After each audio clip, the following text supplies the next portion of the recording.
Good evening, ladies and gentlemen, and welcome to another episode of The Package Tourist, hosted by yours truly, the Package Tourist and the magical mystery tour called Life, Matthew DiBiase.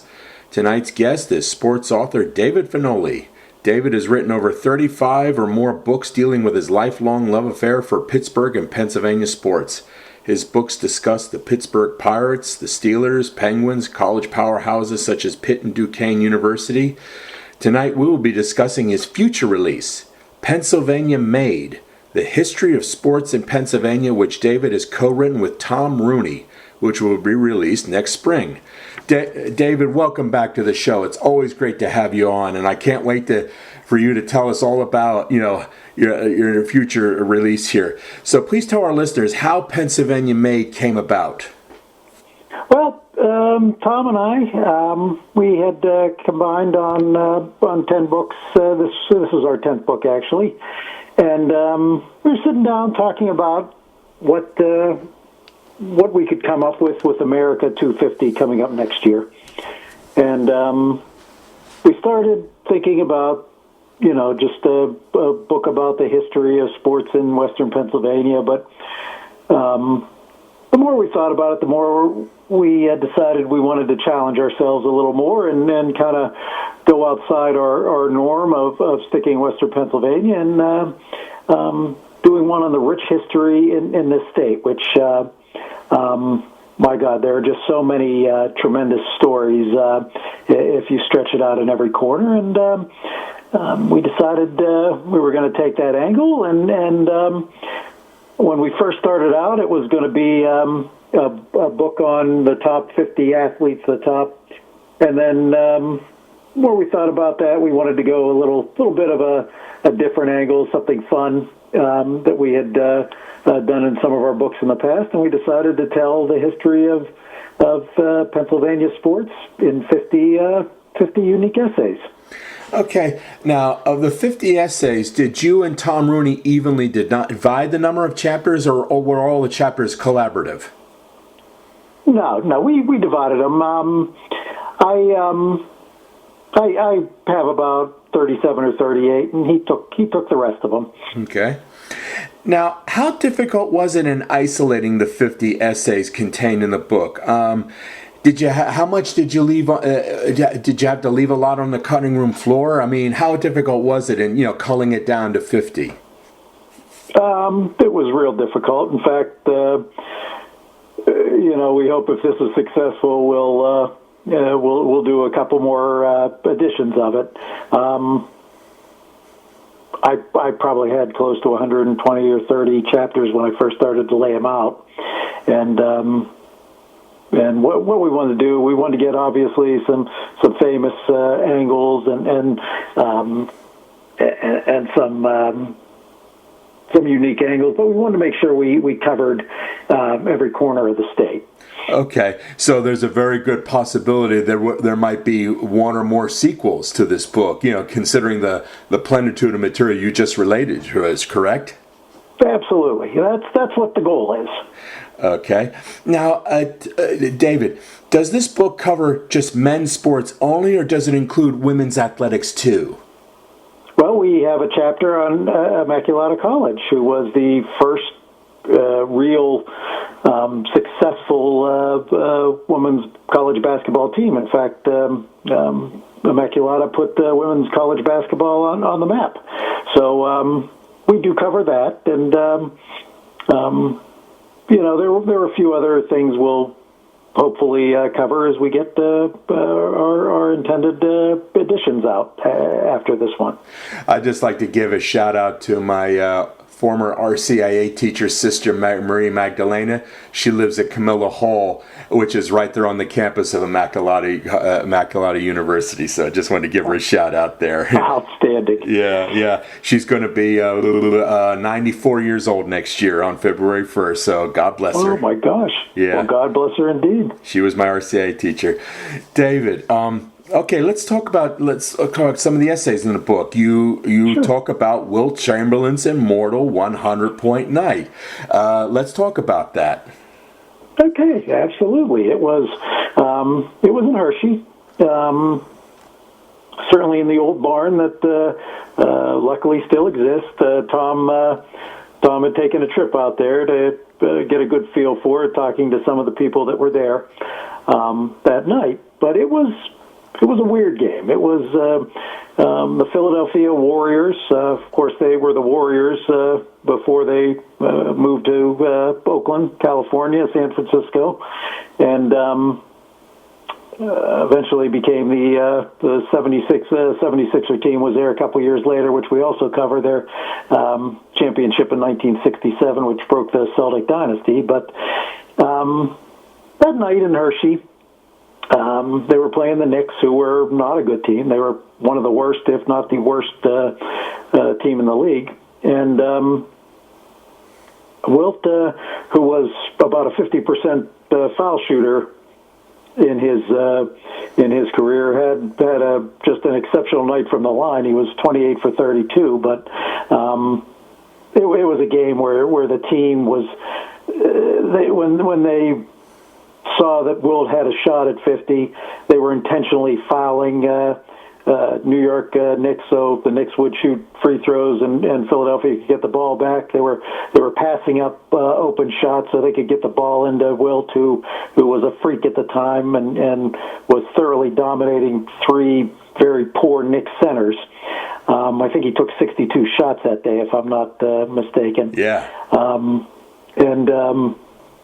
I mean, it was the whole purpose of the fourth quarter was for them to feed Wilt enough to get him to 100 points, and it was just a weird affair. There were, over 300 points. I think it was something like 169 to 147 at the end. Yeah. And it was just a wild thing, but it's the only time that it's ever happened in NBA history. I mean, Kobe Bryant's 81 a few years ago, which, if you had the chance to see that, was basically the same concept. It was Kobe's last game that they were feeding him left and right for that sole purpose, for him to get as many points as he could. But I mean, it's the kind of record that nobody. I mean, even at 81 points, that wasn't really close to the 100 points, and it was just a weird record that luckily happened in Hershey. Isn't there I've read some things. Isn't there an interesting backstory about what happened with Wilt before the game? I mean, I think if I recall correctly, reading his memoirs, one of his first memoirs, he said before the game, the night before, he had entertained a lady, and basically it was all night long. It was one of his 20,000 women, he claimed. And all that. Do you discuss that in the essay? We don't. We try to just take a unique look at it, but I mean, I've read that, and if Wilt was with that many women, then odds are he didn't miss too many nights. So I can say that was probably a fact. Yeah, it was one of those incredible nights. I mean, all that. Interesting, they were playing their home games at Hershey. Do you get into that? Why they were playing at Hershey? Because there wasn't a proper indoor arena in Philly at the time. Why were they playing in Hershey, Dave? That, to be honest, I don't know. I know they would play in. Teams would tend to play in different cities at the time. The NBA was not the cash cow that it is today, and you would see them every so often travel outside their cities. I know when we were doing our biography on Chuck Cooper and researching some of even the Celtics, they would contract the Harlem Globetrotters, and the NBA team would be the second half of the doubleheader, because the people who would show up to give the NBA owners a nice bankroll for the day were coming to see the Harlem Globetrotters, or they were coming to see the Ice Capades. The NBA was kind of an afterthought in most cases at the time, so it wasn't odd. I'm not quite sure of the reason why it was there, but it wasn't odd to see that happen in the NBA during that time period. I think, if I recall correctly, late 50s and 60s, they would play games at neutral sites. I think it was almost like showcasing the league, perhaps scouting out locales for future expansion, because back then, I think in the 50s, it was just an 8-team league, and by the mid-60s, I think it was like it had come to like a 9 or 10-team league at that time. So still enormous room for expansion, and this is before the birth of the ABA and all that. Absolutely, and college basketball was so dominant at the time as far as in the conscious of America. We were talking the other day, Tom and I, about would the Pipers have made it had they not been kidnapped to Minnesota after they won the first ABA title? And we both kind of agreed at the time. Duquesne, which was a successful team in the 60s, would draw many more fans than the Pipers did at the time in the ABA. Okay. And that was common among most areas. I mean, in New York, the fabled college basketball doubleheaders. In Philadelphia, the Palestra, the famous the Big Five, Philly Big Five. We do an article on that in the book, the Palestra and its history.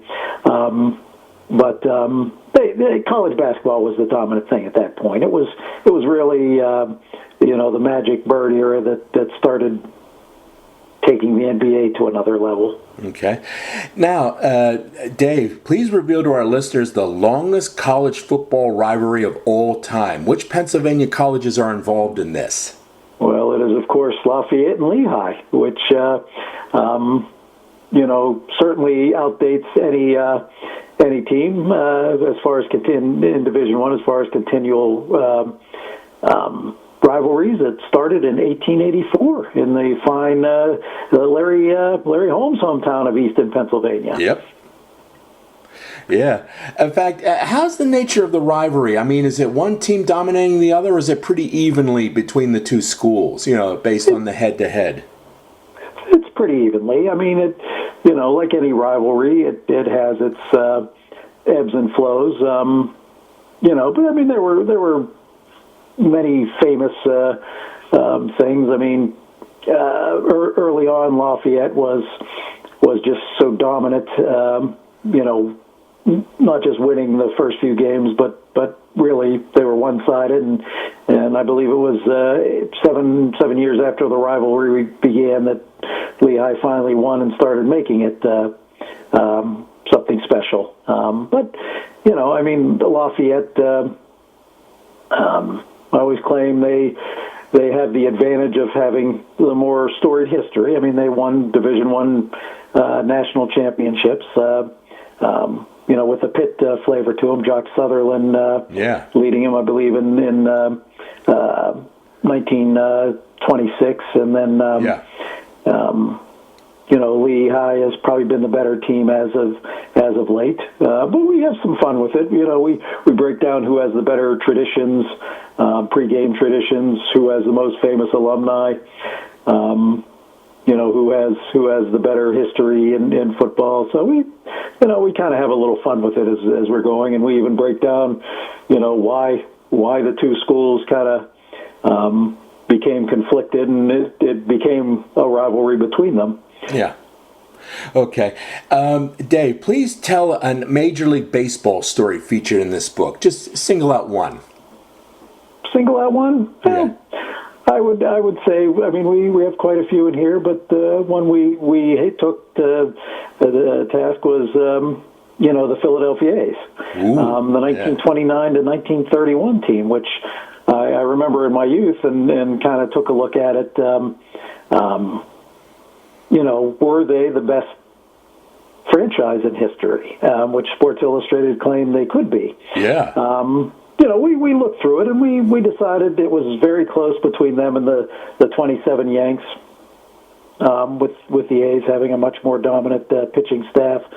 But the Murderers Row, we figured nudged the Yankees just a tad bit ahead of them. Yeah. But that was. I mean, the great Connie Mack, 50 years as manager for the A's, famous for building up champions and then completely ripping them apart and the teams going to the bottom of the league. But, it was kind of fun going through those 29 to 31 and just, seeing how magnificent they were. I'll tell you this, Dave. I don't know if you feel the same way, but if I had a time machine, I would give anything to go back and just see an A's-Yankees game from either between 27 to 32, just to see those two teams go at each other hammer and tongs. It would have been the ultimate to the baseball fan to see. I agree with you. Yeah. Old Shive Park before it was renamed Connie Mack Stadium and all of that. Right. Yeah, I mean that was his last gift to baseball. Then after that, when the Great Depression, all that, it went down the tubes, and then in '54 they leave the city, which is another tragedy. Yeah, absolutely. Because you look at the Phillies' history, and we do cover that in the book. We call it an unnamed curse, so to speak. I mean, they went so long until 1980 without a world championship, and just the feelings of researching the feelings of the city at that point when they finally broke that just horrific streak. Yeah. Okay, Dave, let's talk about an NHL story featured in this book. Pick a nice one for me. Okay, I would say it would be between the 1976 Russia versus the Flyers epic battle. Yeah. But the one I'm going to go with, and just, as a guy who went to Penguin games when they were so lousy in the 70s that you could pay $5 for the worst seat in the house, and by the end of the first period, you were sitting on the glass because nobody was in the stadium. And I do a chapter on the Mount Rushmore of Penguins, which went from just something embarrassing to right now, 3 of the 4 guys I pick are considered in the top 10 talents in NHL history. Lemieux, Crosby, and Yager, with Malkin coming in fourth, certainly no slouch himself, making the claim it's gone from the most embarrassing Mount Rushmore, which at the time was Pronovo, LaRue, Shaps, and Kehoe, to one of the greatest in professional sports in Lemieux, Crosby, Yager, and Malkin. Yep. Okay.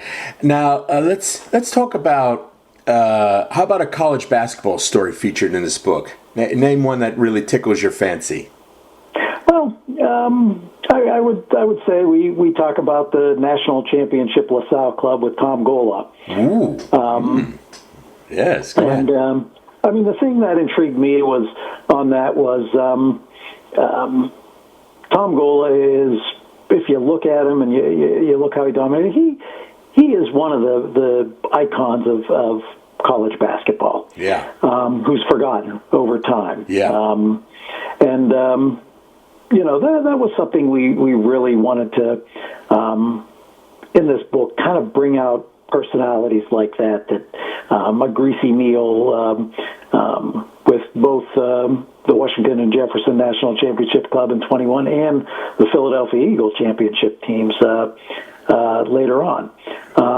But that was probably one I'm a Duquesne guy who certainly has a respect for the Catholic school dominances in the 1950s in college basketball, and to me that was just kind of fun. Their 1954 NCAA title team, and just how phenomenal it was. And interesting, in politics and coaching after his career, we kind of follow that, and just an interesting guy. We call him the Magic Johnson of the 1950s, a tall guy who could play point guard. In fact, he helped the Philadelphia Warriors, I believe, the 1956 NBA title, if memory serves me correctly. He did. Yeah. Absolutely. Yeah, Absolutely. I think he was a rookie or something like that, and he instant injection, instant impact player. Hey, Dave, does Pennsylvania May talk about other sports other than baseball, football, basketball, and hockey? I mean, any other sports? Absolutely. We have an article on the Penn Relays. Ooh, okay. We have an article on Mario Andretti, who grew up in Nazareth, and here's a guy who was we call him the complete driver. He wins the Daytona 500. He wins an Indy 500. He wins an F1 championship. He's one of the greatest Indy drivers of all time. And it was the Pocono, which he helped develop and build, that he would always see his biggest nightmares come. And finally, in 1986, finally capturing a Pocono 500. So we go for that. We look at, and here was something I kind of had forgotten, but a friend of mine had reminded me of the little horse that could, Smarty Jones, the Philadelphia horse, winning the Kentucky Derby. We do something on that. We talk about Joe Frazier and parts of his career. So we try to touch on just about everything. We talk about Arnie Palmer's issues in Western Pennsylvania, where as successful as he was, he couldn't win a tournament in Western Pennsylvania, and of course, the infamous, the famous Miracle at Marion in 1950, Ben Hogan's dramatic comeback. So, we touch them all. Yeah, just want to note for the audience, Mario Andretti, if I'm correct, is the only auto racer to do the auto racing Triple Crown, Daytona 500, Indy 500, and win the Formula One Grand Prix title there. And, absolutely. The championship, world championship there, the only one. I remember that year. Was it 80 or 81 he pulled that off? Because I think he and Phil Hill are the only Americans ever to win the Grand Prix title, world title. Absolutely. It was, it really was the first time. Now it's starting to get a huge following in the country, but back then it was really the first time I really remember America being enthralled with Formula One racing. Yeah. Please, Dave, please tell our listeners, where can they find this book? Well, when it comes out, they will be able to find this book in any bookstore across the state. All of the Barnes & Nobles. They'll be able to find it on my website, which is 21-66books.com, and on Amazon, of course. Okay. Dave, what is the most obscure story you and Tom Rooney discuss in this book? The most obscure story? Well, I'll give you Tom's most obscure, and then my obscure, which is also my favorite chapter of the book. Tom's would be, he does a nice thing on famous sports movies filmed in Pennsylvania. He calls it a Rocky Road, which refers to not only the Rocky films, but the Rocky Blyer movie, which wasn't filmed in completely in Pennsylvania, but it certainly, a lot of it was filmed in Pittsburgh. And he does just a neat thing, including Slapshot and just some great movies, The Fish That Saved Pittsburgh. But it's a fun look. But my favorite is the first chapter. Pro football has its beginnings in Western Pennsylvania. Pudge Heffelfinger in I believe 1892 was the first, authenticated from the contract they had found, the first professional paid football, which they played probably about 3 blocks from where Acrisure Stadium stands now. But in 1897, Latrobe is credited as being the first all-professional team, where they got paid for the entire season, every player. Greensburg also made that claim, but it's disputed by most historians because of the amount of people they had on the team. But they said that on the big games, it was most certain they had all professional players on the field.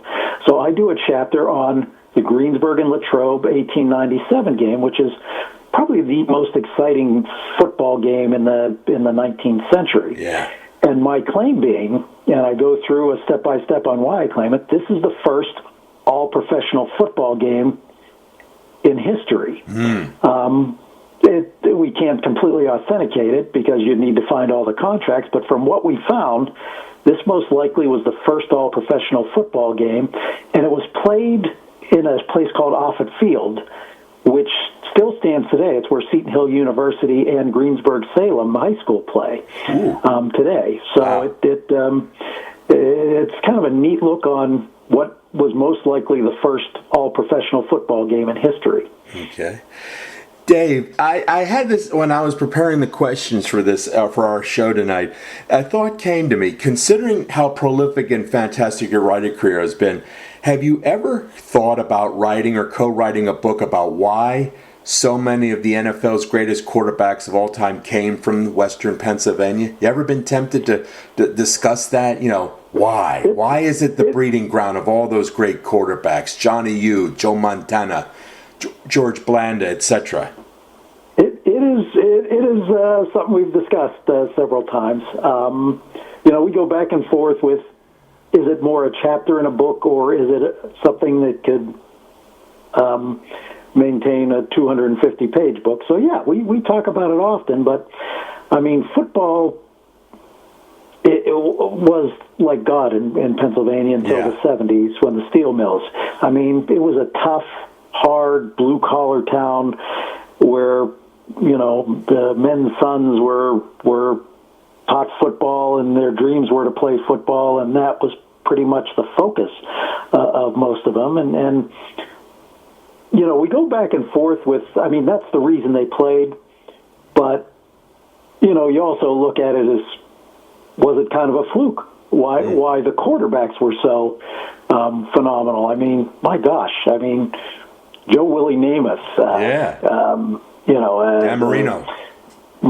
You got Johnny U. I mean, just some phenomenal names. Jim Kelly. Yeah. Out of all those names, Dan Marino was the only one to really make his mark in Pittsburgh.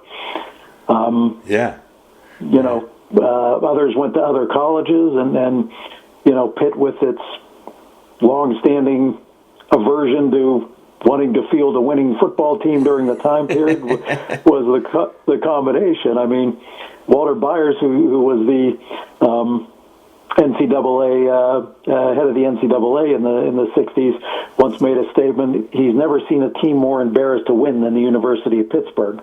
Because every time they would win, they would come up with some obscure academic requirements for athletes that would make them want to go other places. Little corollary of that, when I was researching my book, Lords of the Gridiron, College Football's Greatest Coaches, of my top 50, what were the top two states that produced most of my top 50? Ohio and West Virginia. Oh, wow. Seriously. I mean, the vast majority of them either were born in Ohio or West Virginia. Seriously. Yeah. That is amazing. Yeah. The Ohio, I would figure, but the West Virginia, that is surprising. Yeah, Nick Saban came from there. Hurry Up Yost came from there. Lou Holtz was literally on the borderline between Ohio and West Virginia. Literally, Lou Holtz. Yeah. Oh, man. Yeah, it's kind of interesting, man. That is good for them. Yeah. Dave, after this book is released, because you also have the minor league guide for the Pittsburgh Pirates, right? But after those two books come out, any ideas about what you and Tom are going to be doing next afterwards? Absolutely. Tom and I are talking about that. I mean, I actually am going to have a book next August come out that's going to celebrate the 1955 Pitt team that went to the Sugar Bowl with Bobby Greer, who would have become the first African-American player to play in the Sugar Bowl. And it's such a tumultuous story on, basically the governor of Marvin Griffin of Georgia, comes up with a protest demanding that Georgia Tech turned down the bid to play Pitt, or that they refused to allow Pitt in there. It's just a phenomenal story that we're going to bring to light in a book called Together We Stand, which is symbolic of the team coming together and saying, if you don't take Bobby Greer, we're not going to the Sugar Bowl. Wow! So it's coming up in August, and Tom and I are in the talking stages of what we're going to do next, which we're probably looking towards the end of next year out. But one of the finalists is just a book on the history of the Catholic leagues in Western Pennsylvania, which produced, including Danny Marino, a lot of those phenomenal players. Yes. Dave, I want to thank you so much for appearing on the show. It's always a great honor to have you here, and I can't wait to have you on again, okay? You and Tom both, okay? Oh, it is always a pleasure, and I thank you so much for having me. You take care, okay? All right. Bye-bye. Bye. Stay tuned, ladies and gentlemen, for my next show where I'll be interviewing author Greg Booking. Thank you and good night.